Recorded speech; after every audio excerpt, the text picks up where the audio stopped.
What's going on, guys? Welcome back to another video podcast episode here on Blackwater.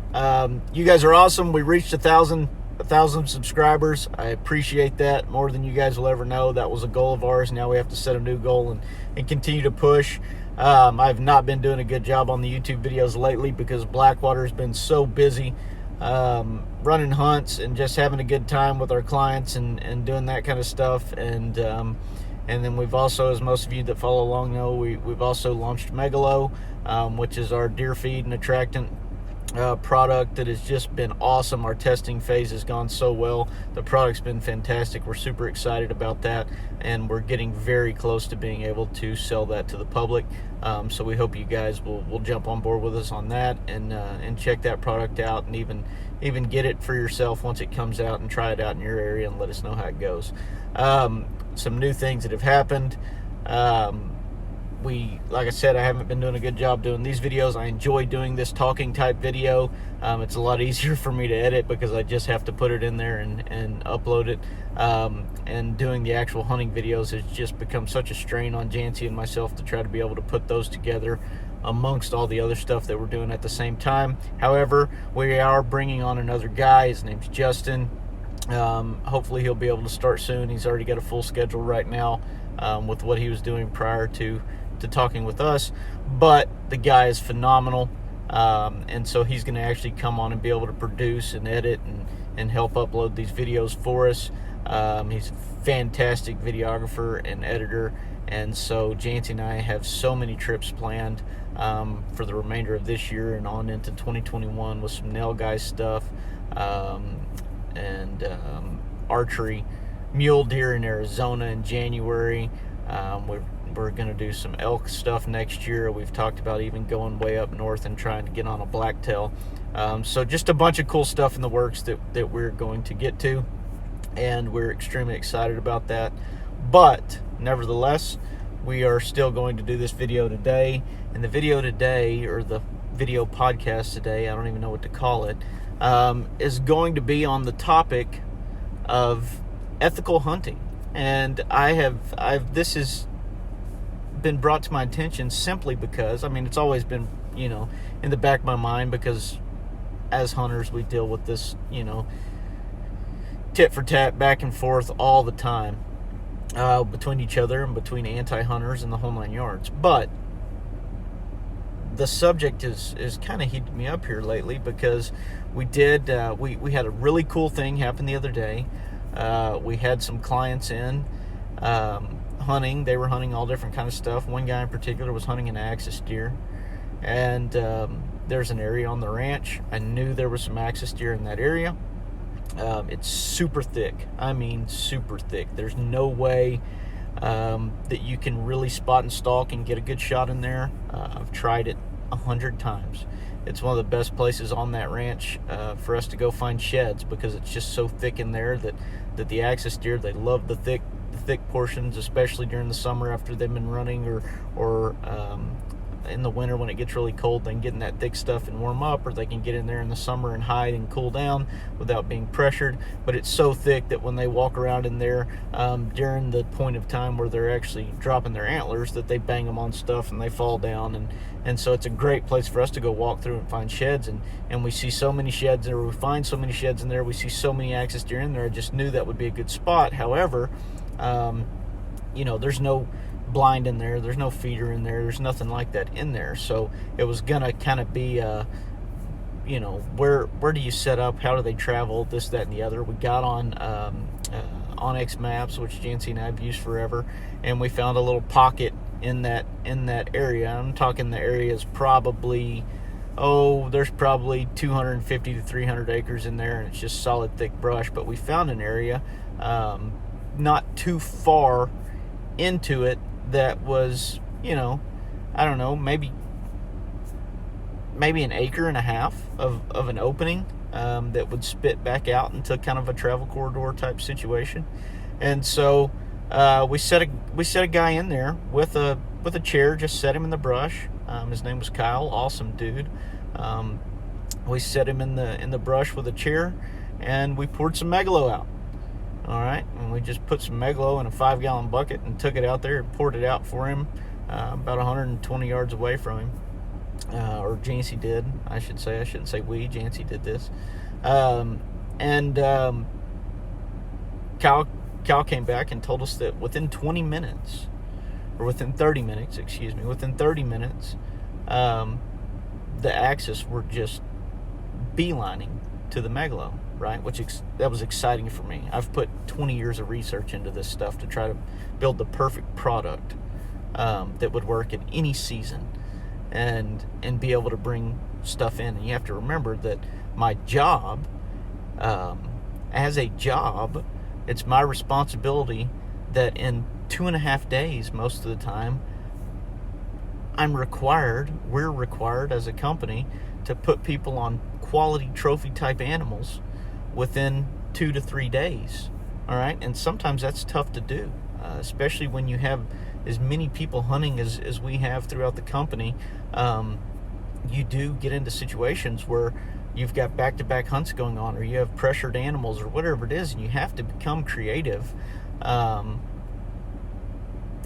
learn the properties extremely well to be able to get in there and find these animals once they decide they don't want to,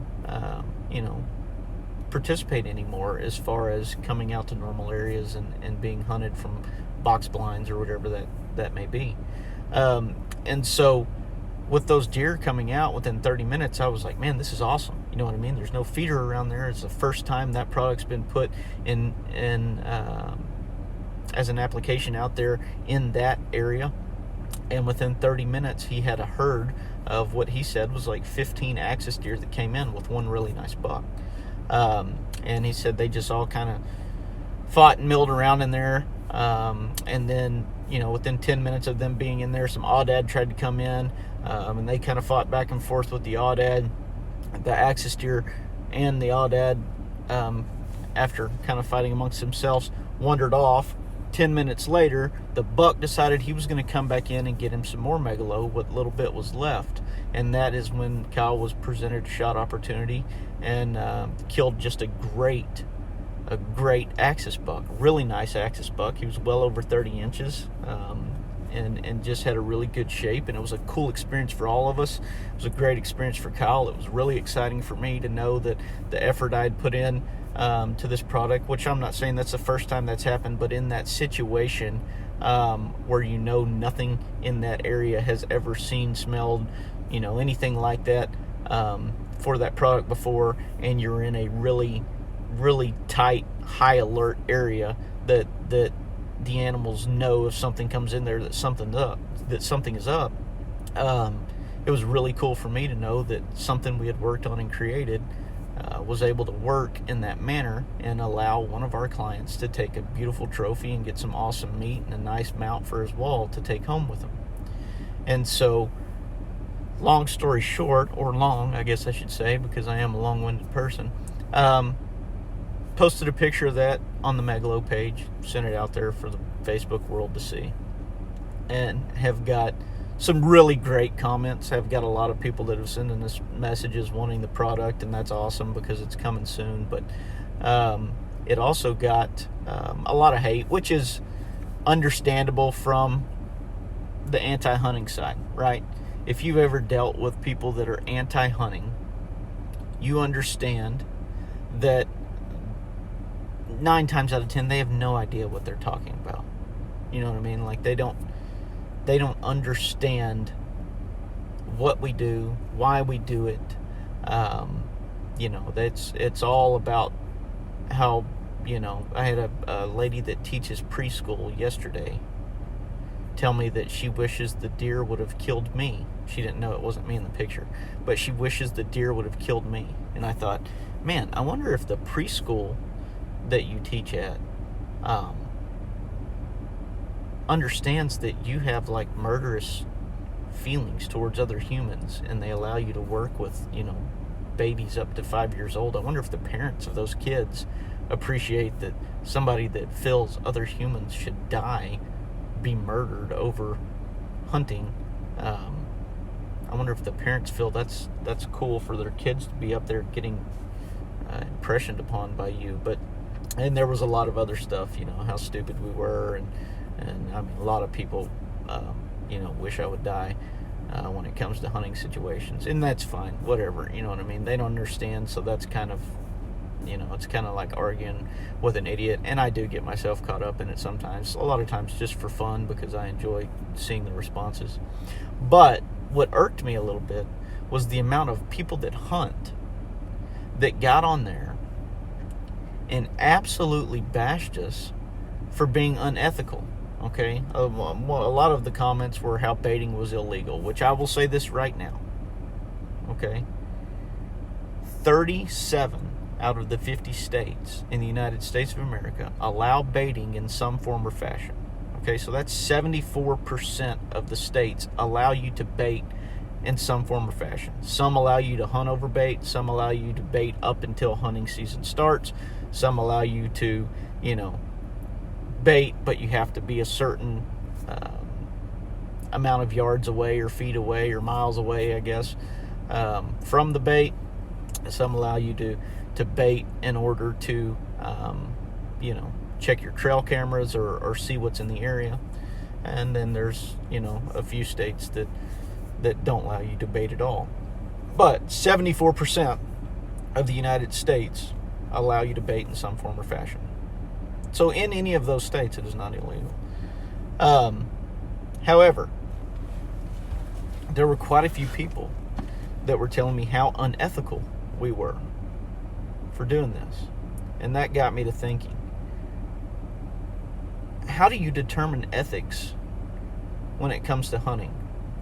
Apart from, the obvious of, don't go shoot something out of a 1 acre pen. Don't go throw hand grenades at, a flock of turkeys and claim to be a hunter, that kind of thing. There is some obvious stuff. But when it comes to actually hunting, how do you determine ethics? Because, I don't know, I read a lot of old hunting books. I've been on a big Steve Rinella kick lately, and he is awesome at name-dropping books, for people to check out, and I check out a lot of them. Jancy got me interested in audio books, and so I listen to a lot of them while I drive and stuff like that. But seeing how our ancestors hunted, and then listening to people tell me you're not a real hunter, or that's not real hunting, it kind of brought up, and don't get me wrong, I don't think there's a right answer to this, right? So I don't think there's a right answer to how you should hunt. I do believe that there is a pride in feeling like you're a good hunter. I get that. I do believe that everybody should take pride in feeling like their preferred method of hunting is how they enjoy hunting the most. I don't believe that I should prefer one way of hunting, you prefer another, and me tell you that you're wrong or that your way of hunting is bad or unethical simply because it's not the same way that I enjoy hunting, which I think is where this kind of falls into. I think it's people not understanding how to express their feelings in a way that can still leave room for, hey, we disagree about this, but we can get along kind of thing. You know what I mean? But anyways, getting back to the original ethics of hunting. So I was thinking on that, and I thought, what about when the original hunters all got in big groups, gathered around animals, and shoved them off cliffs so that they would fall to their deaths and they could, obtain the meat and pelts? Since they were first, is that real hunting? Is that how we should do it? Were they unethical in the way they did that? What about the first guy who decided, you know what, I'm not going to throw rocks at these deer anymore. I'm going to sit down and get some of this buffalo sinew and make a string out of it. Then I'm going to go to this bodark tree and I'm going to shave off, part of it and form it into this bow looking thing and get a sapling and and make me an arrow and tie some feathers onto that and nap me an arrowhead. And then, instead of throwing rocks or these giant spears that we have to stab them with, now I can take a miniature spear and I can fling it out there a lot farther, and I don't have to be as close to the deer. Was that guy unethical, or was he cheating for advancing that technology? And then the guy that came after him that said, you know what, if we take this gunpowder, or this powder that ignites, and we put it in here, and we put a bullet behind it, and we put it in this long barrel, and we aim it at something, we pull the trigger, now we can shoot something at 100 yards. So pretty quick, we've gone from running stuff off cliffs to, hiding in bushes and stabbing stuff with sticks, to extending the range of our stabbing stick, to now we've got a bullet that'll fly 100 yards to kill stuff. Was that guy a cheater because he did it different than the man before him, because he used his brain to increase his technology and did it different than the man before him? And then what about when you get like a guy like Fred Bear, who liked the challenge of hunting with the stick and string, but then decided, you know what, I can get a lot closer and I don't spook these deer as bad if I wear this plaid flannel shirt, as opposed to my buddy Bill, who's still wearing his white t-shirt and blue jeans? Was Fred Bear cheating because he used a piece of clothing to conceal himself better and hide from the deer? And then camo came out. And was it cheating to use camo?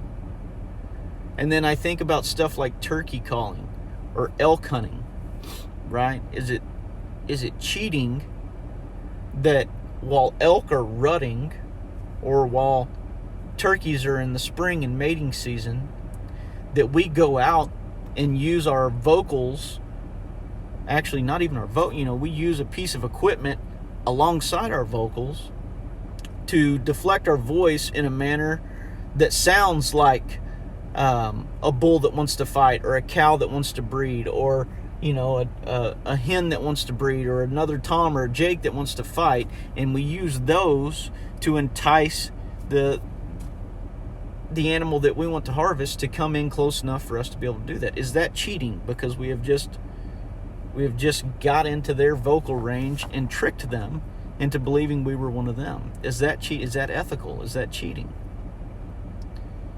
And now we've got high-powered rifles that, I had one guy that told me he was in Oregon, and he had, he'd killed a deer for 36 years every year, and he was, and you looking that up, and he's shooting across canyons and making 400 to 700 yard shots to be able to accomplish this. Well, we've got some Megalo out, and we're shooting stuff with bows at 15 to 25 yards.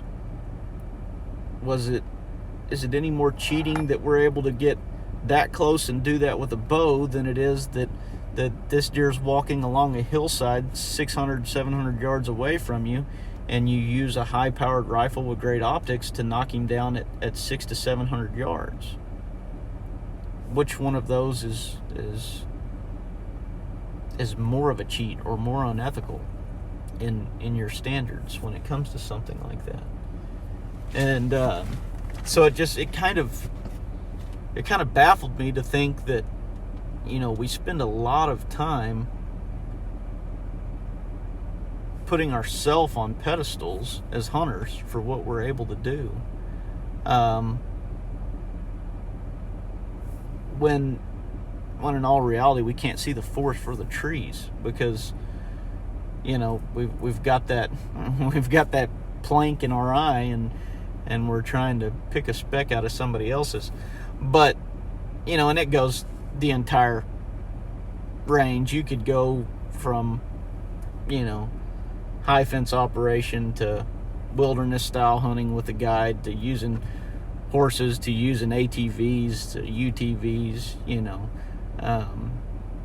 skinning deer with Havilon blades versus using an old flint knap stone back in the day. I mean, there's so many things that you can go from real hunting to you're not a hunter, or ethical to unethical, just depending on how you do it. And I think that's what it boils down to. I think it all boils down to what you were raised up around, the environment you were in, the nostalgia you have from being a kid hunting with your old man, and not being able to let that go, and saying that somebody else's way might be just as good as your way, or might be just as ethical, or you might have some stuff that could be deemed unethical or cheating, just as you deem somebody else unethical or cheating when they hunt, not real hunting, or however you want to put that. And so I did a little bit of research on it, and it seems that through the advancements, because that's the only thing I can figure that would allow somebody to deem something unethical or cheating, is the advancements. You know, you hear a lot about crossbows. You know, crossbow hunting is cheating because it's in the archery world, but it's not really archery, blah, blah, blah. So you deem that as cheating or not real hunting or unethical.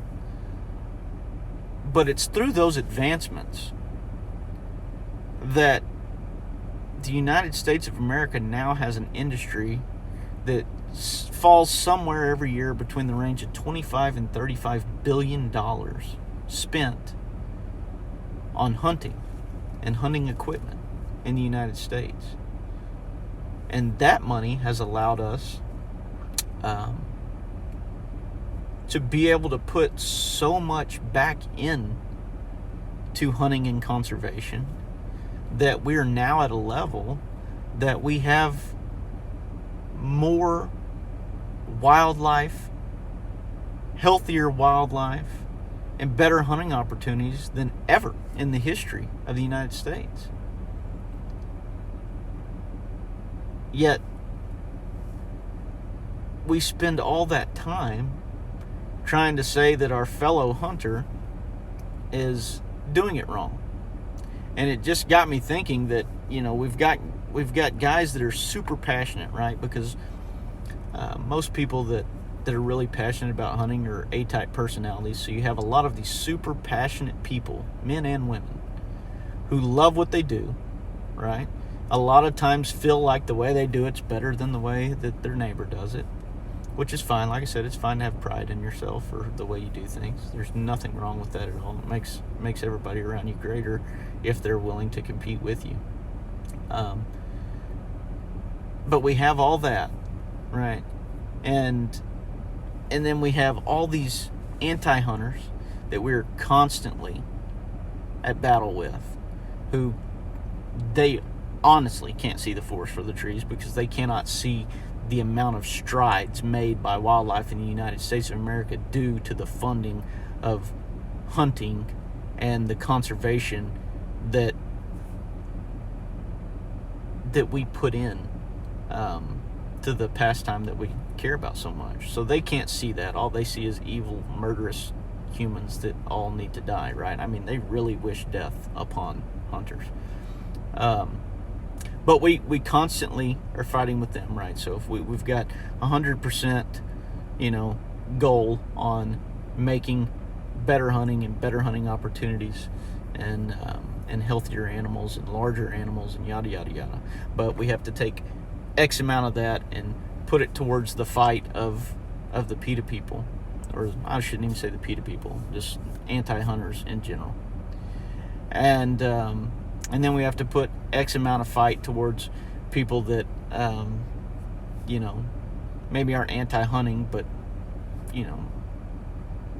don't want to have certain areas, land areas for hunting. So we're constantly having to battle, access to hunting opportunities. And we're still able to generate $25 to $35 billion a year to do this. And then we have this huge inner battle going on between ourselves as a hunting group, where Jimmy thinks John isn't a real hunter, isn't a real hunter, and is unethical. And, Sally thinks the same thing about Sue, and it's just like this mental civil war that we have going on between people that are supposed to be moving towards the same goal. And both sides are wrong. Like, both sides are wrong. If a guy is doing something legal, right? And I want to stress that, because you are unethical and you are a cheater if you are doing stuff outside the rule book, right? So, if it says you cannot hunt from a road, and you cannot hunt at night with a spotlight, and you're going out and you're doing that, and you're breaking the law, then you are by definition cheating, poaching, being unethical, being illegal. If you're following the guidelines, you're doing things correctly. And therefore, we should not battle against each other for doing things correctly. So if it's shooting blacktail at 600 yards across a canyon that you do on a daily basis up there,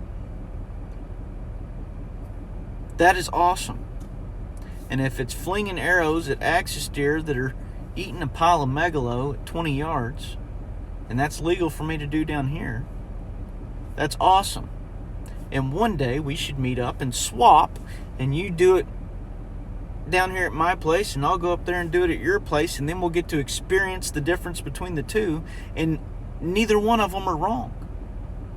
It's about the experience, the way things are done, the pastime, the manner in which different regions of the United States of America hunt.